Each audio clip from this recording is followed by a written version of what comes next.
संगीताची जादूगारी green FM, कला क्रीडेची भरारी ग्रीन FM, शेती तंत्रज्ञानासाठी ग्रीन FM, हिरव्या महाराष्ट्रासाठी ग्रीन FM.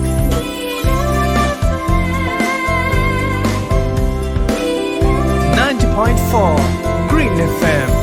सुनो ग्रीन, राहो एव्हरग्रीन.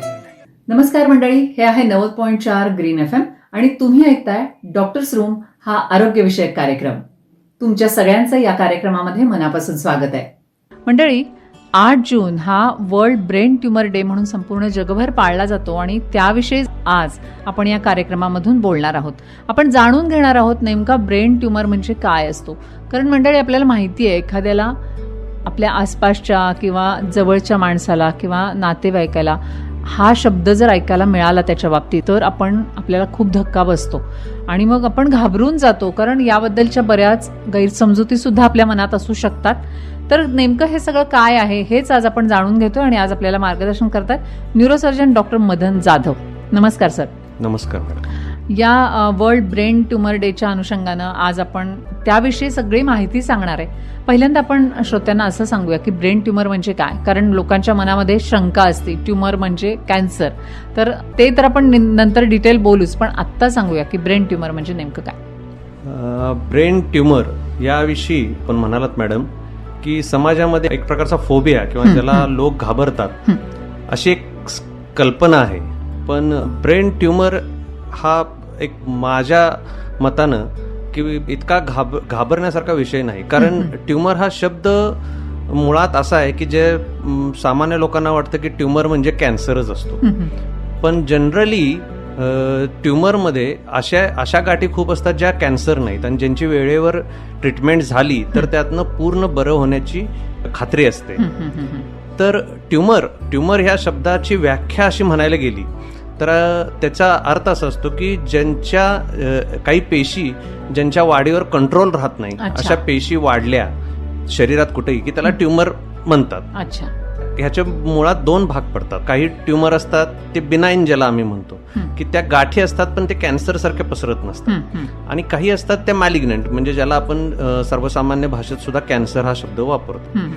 तर त्यातही ब्रेन ट्युमरमध्ये काही फरक असे आहेत की ब्रेन हा असा शरीरातला भाग आहे जिथं रक्ताचा पुरवठा जास्त असल्यामुळे शरीरातल्या बाकीच्या ठिकाणी झालेला ट्युमर रक्तातून मेंदूकडे जातो. सो मेंदूच्या ट्युमरमध्ये 2 महत्वाचे भाग हे पडतात की ते ट्युमर जे मेंदूमध्येच तयार झाले आणि ते ट्युमर जे शरीरात दुसऱ्या कोणत्या तरी अवयवात तयार झाले आणि रक्तातून मेंदूकडे पसरले. आणि हे 2 भाग झाल्यानंतर मग त्यात आपण जसं म्हटलं की एक असतो तो बिनाईन म्हणजे जो सौम्य स्वरूपाची गाठ ज्याला म्हणावी आपण, त्याला योग्य शब्द गाठच राहील ट्युमरपेक्षा, आणि दुसरं असतात ते कॅन्सर असतात ज्यांची वाढ एकदम अनियंत्रित झाल्यामुळं ते खूप फास्ट वाढतात, त्यामुळे त्यांची ट्रीटमेंट योग्य वेळेत होणं गरजेचं असतं. अच्छा, आता अनियंत्रित पेशींची वाढ जी होते त्याला काही कारणं असतात की शरीरामध्ये काय रासायनिक बदल घडतात आपण नाही सांगू शकत, त्याला तुम्ही काय सांगाल? मॅडम, मी म्हणेन की मी शक्यतो ब्रेन ट्युमर विषयी बोलेन या बाबतीत. अनियंत्रित पेशींची वाढ, आता जसं मी म्हटलं की काही ट्युमर असतात जे शरीरात दुसरीकडे तयार होऊन मेंदूकडे आलेले असतात, त्यामुळे त्यांचं वाढणं मुळात ते कुठून कोणत्या अवयवात तो पहिल्यांदा ट्युमर तयार झाला त्याच्यावर अवलंबून असतं. आता आपण बोलू स्पेसिफिकली जे ब्रेन ट्युमर, जे प्रायमरी ब्रेन ट्युमर ज्याला आम्ही म्हणतो त्यांच्याविषयी. तर ह्यांच्यात असं असतं की ह्या अनियंत्रित पेशींची वाढ असते, ह्याला काही कारणं असतात, नाही असं नाही की जसं काही ट्युमर असतात ते जास्त करून स्त्रियांच्यात होतात, काही ट्युमर असतात ते जास्त करून पुरुषांच्यात होतात, काही ट्युमर असतात जे वयाच्या पहिल्या दशकात म्हणजे 10 वर्षापर्यंत जास्त असतात, काही ट्युमर असतात जे मिडल एजला म्हणजे 30 to 50 मध्ये असतात. तर परंतु 100% खात्री हे असेल तर हा ट्युमर होणार असं नसतं. अच्छा, म्हणजे आता त्याला काही रिस्क फॅक्टर असतात, जसं आपण म्हणतो की ऑक्युपेशनल हजार्ड्स म्हणजे काही केमिकल इंडस्ट्रीमध्ये काम करत असतील त्यांच्यात काही स्पेसिफिक टाईपचे ट्युमर होण्याची शक्यता जास्त असते.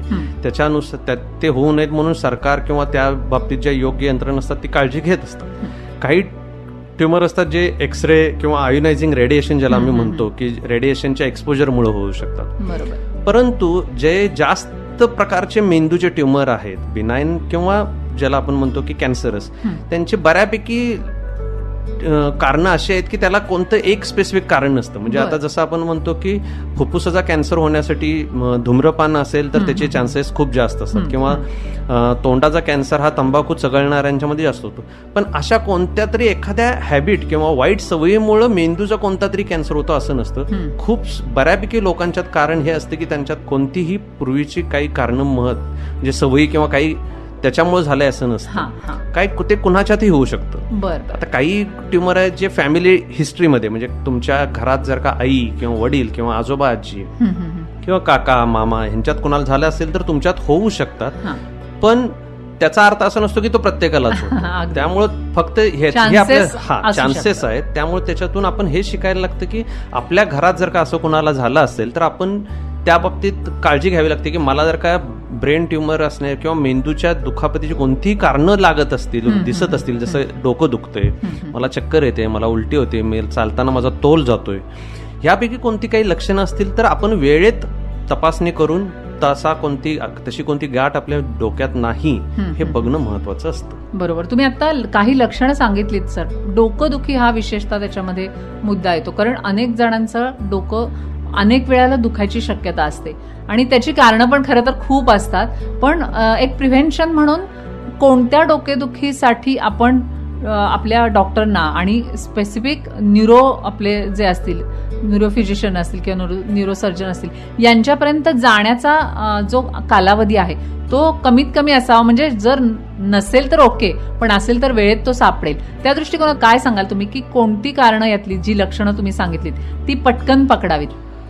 मी जसं म्हणलं की ब्रेन ट्युमरमध्ये जे सर्वात जास्त आढळणारे लक्षण असतं ती एक प्रकारची डोकेदुखी असते. आता ब्रेन ट्युमर किंवा मेंदूमध्ये झालेल्या कोणत्याही गाठीमध्ये होणारी डोकेदुखी ही ती गाठ कोणत्या स्वरूपाची आहे आणि ती मेंदूच्या कोणत्या भागात बसलेली आहे ह्याच्यावर असतं. म्हणजे जसं समजा फ्रंटल लोबमध्ये जास्त असेल तर त्याची डोकेदुखी जी असते ती पुढच्या भागात डोक्याला जास्त दुखतं असं असतं आणि ते जनरल सगळीकडे नंतर पसरते. मेंदूच्या ट्युमरमध्ये एक जे सर्वसामान्यतः आढळणारी गोष्ट आहे ती अशी आहे की डोकेदुखी शक्यतो सकाळी उठल्यानंतर एकदम जास्त असते. ह्याला काही कारण आहेत. म्हणजे रात्रीच्या झोपेत जो कार्बन डायऑक्साईड आपल्या शरीरातून हे होत असतो, मग त्यामुळे सकाळी उठल्यानंतर बरोबर ती डोकेदुखी त्याचवेळी थोडी तीव्रता जास्त असते, नंतर हळूहळू कमी होते.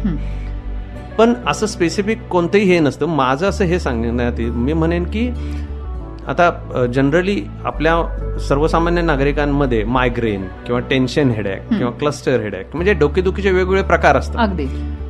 जर आता जी डोकेदुखी आहे ती तुमच्या नेहमीच्या डोकेदुखीपेक्षा वेगळी असेल, थोडक्यात त्याची तीव्रता वाढली असेल किंवा त्याचा पॅटर्न बदलला असेल किंवा त्याच्या बरोबरीनं काही अन्य लक्षणं तुमच्यामध्ये दिसत असतील, जसं की नजर कमी झालेली आहे, चष्मा घालून सुद्धा नजर जी कमी झाली ती सुधारत नाही, किंवा ऐकायला कमी येते, किंवा चव बदललेली आहे, किंवा चालताना तोल जातोय, किंवा एखाद्या हात किंवा एखाद्या पाय किंवा शरीराची एखादी बाजू थोडी ताकद कमी झाल्यासारखी जाणवते. जसं आता उजव्या बाजूची ताकद कमी झाली तर पेशंट सांगतात की मला सही करायला नीट जमत नाही, किंवा पेन हातात धरता येत नाही, किंवा माझ्या हातात धरलेली चहा किंवा कप बशी पडते. ही अशी काही लक्षणं असतात जी नेहमीपेक्षा ह्या लक्षणांची तीव्रता वाढत चालली, किंवा समजा काही दिवसांपूर्वी होतं त्याच्यापेक्षा वाढत चाललं, किंवा तुमच्या नेहमीच्या डॉक्टरांकडे ज्यांच्याकडे तुम्ही जाऊन हे दाखवलं होतं ट्रीटमेंट करण्यासाठी त्या ट्रीटमेंटला जर काही योग्य रिस्पॉन्स आलेला नसेल तर मग अशा वेळी आपण त्या पेशंटचे CT स्कॅन किंवा MRI किंवा डोक्याशी त्या संदर्भात असलेली कोणतीही तपासणी लवकरात लवकर करून घेऊन मनातली शंका काढून टाकणे हे कधीही चांगलं. कारण जसं मी म्हणालो की ब्रेन ट्युमरच्या बाबतीत म्हणजे पेशंट लोकांच्यात एक प्रकारचं मी हे बघितलंय की ते येताना डॉक्टरांकडे पोहोचतानाच त्यांना उशीर झालेला असतो. अच्छा, म्हणून मला तेच विचारायचं की एक्झॅक्ट हा कालावधी मॅक्स किती दिवसाचा असावा? ते कसं आहे मॅडम की मी जसं म्हणालो की ते त्यात गाठींवर असतं. म्हणजे आता जसं आपण मगाशी बोलताना म्हटले की काही गाठी असतात त्या बिनाईन असतात म्हणजे सौम्य स्वरूपाच्या असतात, आणि काही असतात ते कॅन्सर असतात. कॅन्सर हे नेहमी खूप तीव्रतेनं आणि खूप फास्ट वाढतात. बिनाईन ज्या म्हणलो आपण सौम्य स्वरूपाच्या गाठी त्या हळूहळू वाढतात. त्यामुळं कॅन्सर ज्यांचे आहेत त्यांच्यात लक्षणं लवकर दिसायला लागतात आणि खूप फास्ट पद्धतीनं ते पसरायला लागतात. म्हणजे डोकेदुखीची तीव्रता त्यांच्यात खूप वाढते. पण ते समजा जर का सौम्य स्वरूपाची गाठ असेल तर त्यात डोकेदुखीमध्ये हळूहळू वाढ होणार.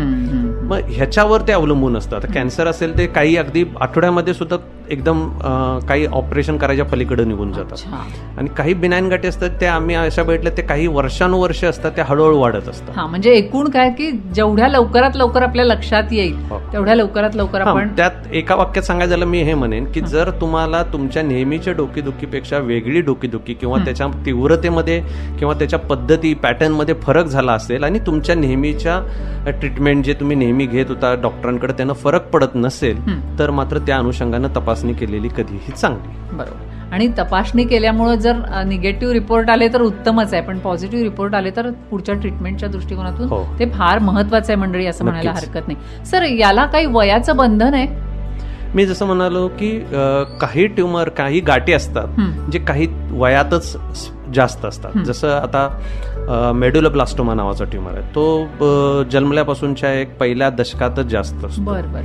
काही ट्युमर असतात जे मिडल एजमध्ये होतात. जसं मेनिंजोमा म्हणतात की एक मिडल एज फिमेल्समध्ये म्हणजे मध्यम वयाच्या म्हणजे एक 30-40तल्या स्त्रियांमध्ये जास्त आढळतात. अकॉस्टिक श्वानोमा किंवा ज्याला न्यूरोनोमा आम्ही म्हणतो ते गाठी असे असतात जे पुरुष स्त्रिया दोन्हींच्यात असतात. ते शक्यतो एक 40च्या आसपास किंवा त्यानंतर होतात. सो काही गाठी असतात ज्या वयानुसार असतात आणि काही असतात ज्यांना काही हे नसतात. लहान मुलांच्यात पायलोसॅटिक ॲस्ट्रोसायटोमा किंवा जर्म सेल ट्युमर हे जे म्हणतो आम्ही हे लहान मुलांच्यात जास्त असतं. तर त्या वयानुसार काही तशा गाठी असतात ते त्या वयातच जास्त. बरोबर. म्हणजे त्या वयानुसार ती कारणं वेगळी असतात आणि त्यामुळे असं होऊ शकतं मंडळी. हे तर आपल्याला डॉक्टरनी आता सांगितलंच, पण आपण जर मगाशी म्हटलं तसं लवकरात लवकर या डोकेदुखीमध्ये प्रचंड बदल होत आहेत तर आपण लवकरात लवकर डॉक्टरांकडे जाणं गरजेचं असतं हेही सांगितलं. आता मग हे निदान डॉक्टरांना कसं लवकरात लवकर करता येईल त्या दृष्टिकोनातून आपलाही त्याच्यात महत्वाचा वाटा असतो हे तर कळलं, पण तरीही निदानाबद्दल आपण आणखी विचारूया. पण त्याआधी एक म्युझिकल ब्रेक घेऊया आणि मग पुढच्या निदान आणि उपचार पद्धतीकडे वळूया.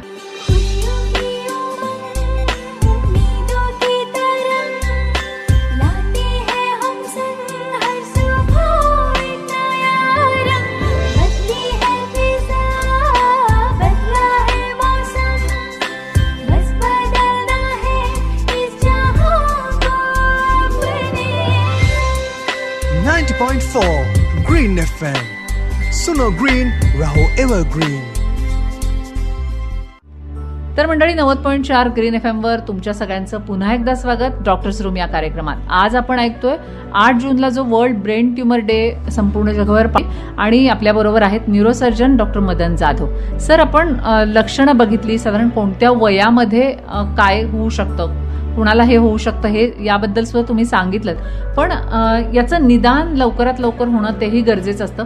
निदान करण्यासाठी तुम्ही काय काय स्ट्रॅटेजी वापरता? निदान करण्यासाठी 2 पद्धती महत्वाच्या आहेत. सर्वप्रथम असते ज्याला जास्त महत्व देतो आम्ही ते असते क्लिनिकल एक्झामिनेशन. म्हणजे पेशंट तुमच्याकडे आल्यानंतर प्रथमतः त्याची पूर्ण तपासणी करणं. त्याच्यातच एक भाग असतो हिस्ट्री टेकिंग. म्हणजे पेशंटला नक्की कोणती डोकेदुखी किंवा कोणती लक्षणं आहेत आणि ती कोणत्या पद्धतीनं त्यांच्यामध्ये फरक होत गेला किंवा तीव्रता वाढत गेले ते आम्ही बघतो. नंतर त्या अनुषंगानं आम्ही मनात आमच्या एक प्रोव्हिजनल डायग्नोसिस तयार करतो की हे असू शकतं. मग त्या अनुषंगानं आम्ही एक्झामिनेशनमध्ये त्यांना बघतो. म्हणजे आम्हाला असं वाटत असेल की पेशंटला डोळ्याला दिसायचे जास्त प्रॉब्लेम आहे तर आम्ही व्हिज्युअल ॲपॅरेटसकडे जास्त लक्ष बघतो. त्या अनुषंगानं आम्ही तशी तपासणी करतो. काही बेडसाईड टेस्ट असतात त्या करतो. मग त्यातून आमचं परत एक डायग्नोसिस तयार होतं. मग आम्ही त्या अनुषंगानं काही पेशंटला तपासण्या सांगतो. तपासण्यांमध्ये आजकाल ज्या 2 सगळ्यात जास्त वापरल्या जाणाऱ्या टेस्ट आहेत ते एक आहे सिटी स्कॅन, ज्याला कॉम्प्युटेड टोमोग्राफी म्हणतो आम्ही, सिटी स्कॅन ब्रेनचा, किंवा दुसरा आहे MRI ज्याला मॅग्नेटिक रेझोनन्स इमेजिंग म्हटलं जातं. या दोन्ही तपासण्यांमध्ये एक असतात प्लेन स्टडी ज्याच्यात कोणत्याही प्रकारचं इंजेक्शन दिलं जात नाही आणि एक असतो प्लेन प्लस कॉन्ट्रास्ट म्हणजे ज्याच्यात प्लेन तपासणी केल्यानंतर इंजेक्शन दिलं जातं आणि त्यानंतर त्या मेंदूमध्ये ते इंजेक्शन कुठं कुठं आणि कशा कशा पद्धतीनं रक्तातून पसरतं त्याच्यानंतर एक स्कॅन केला जातो. या 2 तपासण्यांमधनं आपल्याला त्यातनं जवळपास हे नक्की कळून जातं की गाठ कोणत्या भागात बसलेली आहे आणि म्हणजे तिचं वागणं कसं आहे, ती कोणत्या साईजची आहे, ती साधी आहे की कॅन्सर आहे.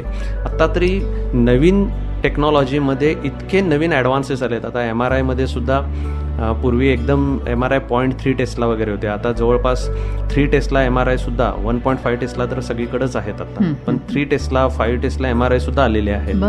परत आपल्याकडे एक MRI ब्रेन स्पेक्ट्रोस्कोपी नावाची एक तपासणी असते, ज्याच्यामध्ये जर समजा एखाद्या रुग्णाच्या डोक्यामध्ये एखादी गाठ असेल तर त्या गाठीच्या ठराविक ठिकाणी जाऊन आम्ही तिथं कोणतं केमिकल, तिथलं केमिकल कॉम्पोजिशन काय आहे, म्हणजे कुठं एन ॲसेटाइल ॲड्रेनालिन जास्त आहे किंवा कोणत्या ठिकाणी कोलिन जास्त आहे, कोणत्या ठिकाणी लॅक्टिक ॲसिड जास्त आहे, हे जेणेकरून आम्ही ह्याच्यातून हे बघतो की हे केमिकल कॉम्पोजिशन तिथं काय आहे, ज्यातून आम्हाला त्याच्यातून एक चित्र येतं आमच्या मनात, बाबा हे साधी गाठ आहे की कॅन्सर आहे. त्या अनुषंगानं आम्ही त्याची पुढची तपासणी किंवा त्या पेशंटच्या ट्रीटमेंटचा एक प्लॅन बनवतो. पण ह्याच्यासाठी जसं मी म्हटलं की गरजेचं हे आहे की पेशंटनी त्यांची लक्षणं बघून लवकरात लवकर या तपासणींसाठी उपलब्ध होणं, अगदी त्यावरच आपल्याला पुढची ट्रीटमेंट ठरते. बरोबर. आता निदान झालं एक्झॅक्ट काय आहे आणि मग पुढची उपचार पद्धती. मग अशी आपण म्हटलं की काही वेळेला ती गाठ कॅन्सरची नसते आणि काही वेळेला गाठ कॅन्सरची असते, या दोन्हीमध्ये ऑपरेशन हे महत्वाचंच असेल ना.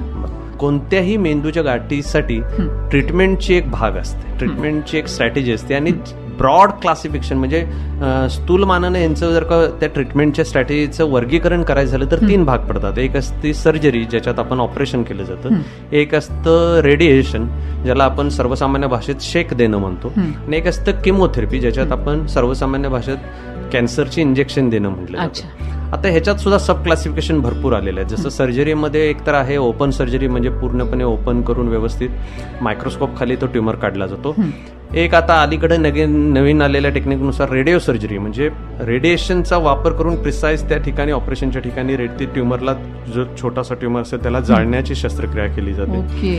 रेडिएशनमध्ये सुद्धा जसं मी म्हटलं की पूर्वी रेडिएशन खूप असं ढोबळ मानानं दिलं जायचं, पण आजकाल लिनियर ॲक्सिलेटर सारख्या अत्याधुनिक मशीन तयार झालेल्या आहेत आणि आपल्या जिल्ह्याच्या ठिकाणी सुद्धा त्या अवेलेबल आहेत, ज्याच्यातून प्रिसाइज म्हणजे जिथं ट्युमर आहे किंवा जिथं गरज आहे तिथं रेडिएशन द्यायचं की जेणेकरून आजूबाजूचा जो महत्वाचा मेंदू आहे त्याला डॅमेज होणार नाही, ह्या पद्धतीनं सुद्धा आहे. आणि किमोथेरपी जो आहे, ज्याच्यात आपण कॅन्सरचे इंजेक्शन दिले जातं, त्यात सुद्धा जसं मी म्हटलं की पूर्वीच्या काळी ज्यावेळी अजून शास्त्र एवढं प्रगत नव्हतं त्यावेळी कॅन्सरच्या इंजेक्शनचे साईड इफेक्ट लोकांवर भरपूर व्हायचे, पण आजकाल अशी इंजेक्शन आले ज्याच्यात पेशंटवर साईड इफेक्ट खूप कमी होतात. आणि जसं आता टिमझोलामाइड नावाचं औषध आहे जे ऑपरेशन केल्यानंतर म्हणजे ट्युमर काढल्यानंतर आम्ही त्यांच्या चिप्स असतो त्या मेंदूमध्ये ठेवतो. त्यामुळे त्या टॅबलेटमुळे जे ऑपरेशन केल्यानंतर सुद्धा समजा काही ट्युमरचा भाग असा असतो जो डोळ्यांना दिसत नाही, जो ऑपरेशन करून निघत नाही, काढता येत नाही कारण तो डोळ्यालाच दिसत नसतो, पण अशा त्या टिमोझोलामाइडच्या तिथं चिप्स ठेवल्यामुळं त्या तिथल्या इथं लोकल ऍक्शन येते आणि त्या ट्युमरच्या पेशींना मारायला ते मदत करतं. आणि याचा सगळ्यात मोठा ऍडव्हान्टेज हा आहे की पेशंटला सिस्टमिक साईड इफेक्ट काही येत नाही, जसं पेशंटला उलट्या होणं किंवा बाकी शरीरावर जे साईड इफेक्ट होतात बाकी कॅन्सरचे इंजेक्शन ते होत नाही. सो शास्त्र खूप पुढे गेलेलं आहे. पण जसं मी म्हटलं पहिल्यांदा तेच मी वाक्य म्हणेन की लवकरात लवकर तुम्ही वेळच्या वेळी ट्रीटमेंट घेणं हे खूप गरजेचं आहे. म्हणजे बरोबर डॉक्टरनी सांगितलं की आता ट्रीटमेंट पुरे, तोपर्यंत ट्रीटमेंट घेणं गरजेचं आहे असं म्हणलं तरी हरकत नाही. आता हे सगळं होत असताना ह्या ट्युमरच्या बाबतीत सुद्धा अनेक गैरसमज असतात, ते कसे आपण खोडून काढाल? हा तसा माझ्या जिव्हाळ्याचा प्रश्न म्हणेन मॅडम मी, कारण माझ्या प्रॅक्टिसमध्ये मी बघितले की ब्रेन ट्युमर हा शब्द म्हणजे एक न्यूरोसर्जन असल्यामुळं माझ्याकडे येताना तो बऱ्यापैकी डायग्नोसिस करून आलेलो असतो. बरोबर. माझ्याकडे डिरेक्टली पेशंट ब्रेन ट्युमरचा येत नाही शक्यतो, त्यामुळे ते डायग्नोसिस करून आले असतात, मग ते मनात एक भीती घेऊन आलेले असतात की मला ब्रेन ट्युमर झाला किंवा माझ्या वडिलांना, माझ्या आईला, माझ्या बायकोला ब्रेन ट्युमर झालेला आहे. सो ते येतानाच एक तर प्रकारचं एक मनात एक फोबिया किंवा हा डॉक्टर आता काहीतरी मला एकदम भयानक सांगणार आहे असा एक समज घेऊन येतो. MRI बघून मी पहिलं ते बघतो की हे नक्की कोणते आहे, त्या अनुषंगानं सांगावं लागतं. मग माझ्या ज्या बघण्यात किंवा माझ्या ऐकण्यात किंवा माझ्या प्रॅक्टिसमध्ये जे सर्वसामान्य गैरसमज आहेत ते हे आहेत की सगळ्यात पहिलं तर ब्रेन ट्युमर झाले म्हणजे जवळपास आता माझी शाश्वती संपली. तर मी त्या अनुषंगानं म्हणेन की जसं मी म्हणालो की ट्युमर हा शब्द खूप मोठा आहे. प्रत्येक ट्युमर हा कॅन्सर असतो असा नाही. सांगितलंय ते तुम्ही मगासपासून अनेकदा की त्यातल्या खूप साऱ्या गाठी अशा असतात ज्या सौम्य स्वरूपाच्या असतात, ज्या पसरत नाहीत आणि ज्या निघाल्या पूर्णपणे तर पुन्हा होणार नाही त्याची गॅरंटी असते. अरे वा. पण सर्वसामान्य लोकांना त्यामध्ये सौम्य स्वरूपाची गाठ कोणती आणि पसरत जाणारा कॅन्सर कोणता ह्यात फरक करायची मानसिकता नसते किंवा डॉक्टरांनी सांगितले तर ते नीट ऐकून घ्यायची मानसिकता नसते.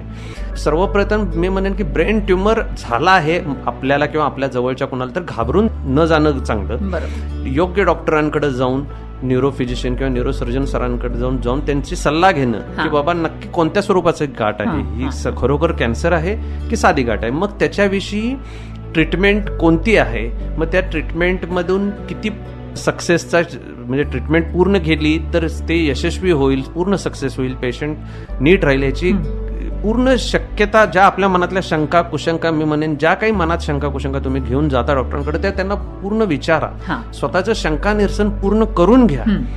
ते डॉक्टर तुमच्या मनातल्या पूर्ण शंका काढून टाकतील तेव्हाच तुम्ही ट्रीटमेंटला हो म्हणा. पण जसं मी म्हटलं की पूर्वग्रह काहीतरी मनात ठेवून की मी असं नाही, माझं आता संपलंय, आता डॉक्टर जे करणार आहे ते सांगायचं काम करेल फक्त, पण मी हे असं मनात ठेवू नका. तुमच्या मनात ज्या काही शंका असतील, ब्रेन ट्युमरची ट्रीटमेंट करणारा कोणताही डॉक्टर त्याला माहित असतं की आपल्याकडे येणारा पेशंट हा घाबरून आलेला असतो, सो तो त्याचं सगळ्या शंका समाधान केल्याशिवाय कोणतीही ट्रीटमेंट सुरू करणार नाही. तुम्ही तुमच्या मनात कोणती शंका ठेवू नका, कारण जोपर्यंत तुम्ही तुमचं मन उघड करत नाही डॉक्टर तरी तुमच्या शंका कशा मिटवणार. तुम्ही म्हणेन की एकतर तुम्ही गैरसमज मनात काढा की सगळे एकतर कॅन्सरच असतात असे, आणि मग त्या अनुषंगाने तुम्ही प्रश्न विचारा, डॉक्टर तुम्हाला तुमची उत्तरं देतील. नक्कीच. म्हणजे मंडळी हे लक्षात घ्या तुम्ही की आपण म्हणतो की डॉक्टर आणि वकील यांच्यासमोर आपण सगळं मन मोकळं केलं पाहिजे, तसंच या ठिकाणी सुद्धा आपण ब्रेन ट्युमरच्या बाबतीत सुद्धा हे अगदी ठामपणे म्हणू शकतो की आपल्या मनामध्ये जे काही शंका उत्पन्न झालेल्या आहेत त्या तर आपण डॉक्टरांसमोर ओपन करायच्याच आहेत, पण गैरसमज करून घेतलेले आहेत ते पण आपण दूर करणं अतिशय महत्त्वाचं आहे. कारण जेव्हा डॉक्टर नेहमी असं म्हणतात की आम्ही पेशंटला ट्रीट करतो, पण तो जर मनानं त्याला बरं व्हायचं नसेल तर आम्ही किती ट्रीटमेंट केली तर तो बरा होणार नाही. तो जो पेशंट आहे तर त्याला आपण जास्त धैर्य दिलं पाहिजे की तू बरा होणार आहेस, आणि तो जेव्हा मनानं हे घेईल की मी यातून बरा होणार आहे, मग भले ती ब्रेन ट्युमरची गाठ साधी असेल किंवा कॅन्सरच असेल तर तो नक्की यातून बाहेर पडायला मदत होईल. आणि यातून बाहेर पडण्यासाठी आपल्या सांगली मिरज क्षेत्रामध्ये सुद्धा बरेच न्यूरोसर्जन न्यूरोलॉजिस्ट आहेत आणि त्यांची आपण नक्की मदत घेऊ शकतो असं म्हटलं तरी हरकत नाही. एका वाक्यात सांगायचं झालं तर प्रत्येक कॅन्सर हा ट्युमर असतो, परंतु प्रत्येक ट्युमर हा कॅन्सर असतो असं नाही. ढोबळ मनानं ट्युमरचे दोन प्रकार पडतात. एक असतं बिनाईन किंवा सौम्य स्वरूपाची गाठ असं मी म्हणेन त्याला आपल्या भाषेत, आणि एक असते मॅलिग्नंट ज्याला आपण कॅन्सर म्हणतो. कॅन्सर बेसिकली पसरताना खूपच अस्ताव्यस्त पद्धतीनं पसरतात, आणि जे अगदी आपल्या भाषेत सांगायचं झालं तर ते पसरताना जे काही त्यांच्या आडवं येतं त्या सगळ्यांना ते खाऊन टाकतात. परंतु ज्या गाठी असतात त्या तशा नसतात, त्या पसरताना त्यांच्या एक प्रकारची पद्धत असते, आणि ती जे जवळ येतं त्याला ढकलतात, त्याला खात नाहीत, त्याच्यामध्ये अगदी त्याचे डिस्ट्रक्शन करत नाहीत, ते फक्त त्याला ढकलतात दुसऱ्या बाजूला. सो ह्यामुळेच मी मगाशी म्हणलं की अशा ज्या गाठी असतील त्याला तुम्ही व्यवस्थित ऑपरेशन करून काढू शकता. एकदा तुम्ही ते काढले तर जो पार्ट मेंदूचा त्या गाठीमुळे दबला गेलाय तो काही दिवसांमध्ये किंवा आठवड्यांमध्ये त्याचं काम पूर्ववत सुरू करतो आणि पेशंट अगदी पहिल्यासारखा नॉर्मल होतो. साधारण ट्रीटमेंटचा कालावधी किती असतो? ट्रीटमेंट जसं मी म्हटलं मॅडम की जर तुम्हाला सौम्य स्वरूपाची गाठ असेल आणि ती अशा ठिकाणी बसली असेल जिथून पूर्ण निघते, तर ऑपरेशन केल्यानंतर काही दिवस किंवा आठवड्यामध्ये तुम्ही ऍब्सोल्युटली नॉर्मल लाईफ जे तुम्ही अगोदर जगत होता तशीच जगू शकता. आता काही गाठी अशा असतात ज्या सौम्य स्वरूपाच्या असतात, परंतु त्या अशा ठिकाणी बसलेल्या असतात जिथून काढताना काही प्रॉब्लेम होऊ शकतात. जसं मी म्हटलं की अकॉस्टिक श्वानोमा किंवा ब्रेनस्टेम ट्युमर ज्याला म्हणतो आम्ही, की त्याच्यात छोट्या मेंदूच्या जवळ त्या गाठी बसलेल्या असतात. सो अशा ठिकाणी ज्यावेळी ती गाठ काढायला निघतो आम्ही त्याच्या अगोदरच त्या गाठीने छोट्या मेंदूचे काही पार्ट दाबलेले असतात. सो तो पार्ट नॉर्मल होताना काही थोड्या दिवसांसाठी किंवा काही आठवड्यांसाठी काही डिसेबिलिटी ज्याला म्हणू ती राहते, पण ती टेम्पररी असते, परमनंट नसते. आणि तिसरा पार्ट असतो जो तुम्ही म्हटलं तो असा असतो की ज्यात कॅन्सर आहे. आता कॅन्सर मेंदूच्या कोणत्या भागात बसलेला आहे आणि त्यानं ऑपरेशन करायच्या अगोदर काय काय तिथलं नुकसान केलेलं आहे ह्याच्यावर पेशंटच्या ट्रीटमेंटचा आणि बरा होण्याचा कालावधी असतो. आता जनरली ज्यावेळी आम्ही ऑपरेशन करतो त्यावेळी आम्ही ती गाठ काढून तपासणीला पाठवतो, ज्याला आपण हिस्टोपॅथॉलॉजिकल रिपोर्ट म्हणतो, HPR. तो रिपोर्ट सर्वसाधारणपणे 4 ते 5 दिवसात येतो. जनरली ऑपरेशन मेंदूचं केल्यानंतर पेशंटला जी प्रायमरी रिकव्हरी असते, आपण म्हणतो की प्राथमिक बरं होणं, जे म्हणतो की ऑपरेशन मधनं बाहेर येणं आणि भुलीतून बाहेर येणं, मग त्याचे प्राथमिक काही गोष्टी सुरू करणं, ह्याला 3-4 दिवस जातात. त्या दरम्यान पेशंट सेटल होतो आणि त्याच वेळी बरोबर आपल्या हातात रिपोर्ट येतो हिस्टोपॅथॉलॉजी, ज्याच्यात क्लिअर कट लिहून येतं की पेशंटची ही गाठ सौम्य स्वरूपाची आहे की कॅन्सर आहे. कॅन्सर असेल तर त्याच्यात सुद्धा फरक आहे की ग्रेड 1 आहे, 2 आहे, 3 आहे की 4 आहे. ग्रेड 1 असेल तर त्याचा अर्थ आहे लो ग्रेड आहे. ग्रेड 4 असेल तर ते अर्थ आहे की ती खूपच हायली मॅलिग्नंट किंवा कॅन्सरस आहे. तर ज्यावेळी पेशंट त्या ऑपरेशन मधून बाहेर येतो त्याचवेळी हा रिपोर्ट डॉक्टरांच्या हातात येतो.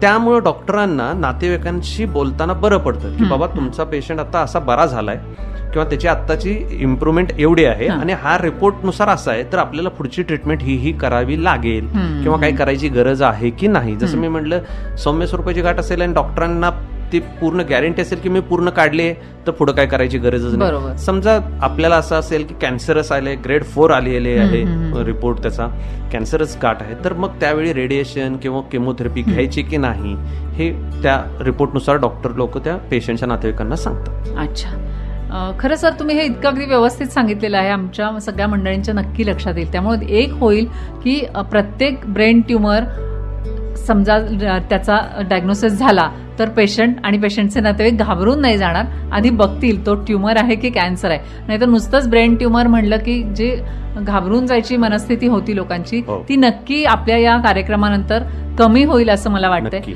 आणि तर मंडळी, तुम्ही अजिबात टेन्शन घेऊन किंवा मनात काही गैरसमज घेऊन या आपल्या बरोबरच्या पेशंटशी वागू नका किंवा डॉक्टरांशी बोलताना सुद्धा तुमच्या मनातल्या शंका सगळ्या दूर करून घ्या.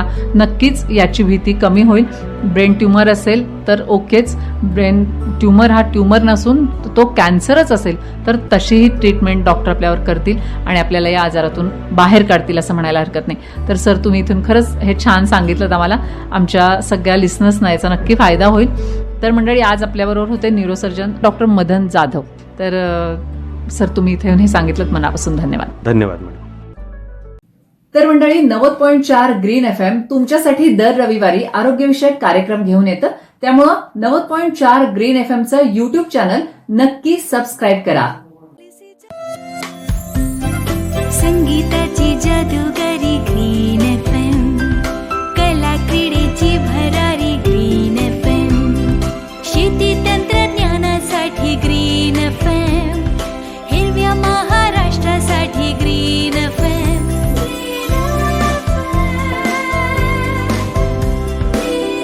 90.4 Green FM. Suno Green, Raho Evergreen.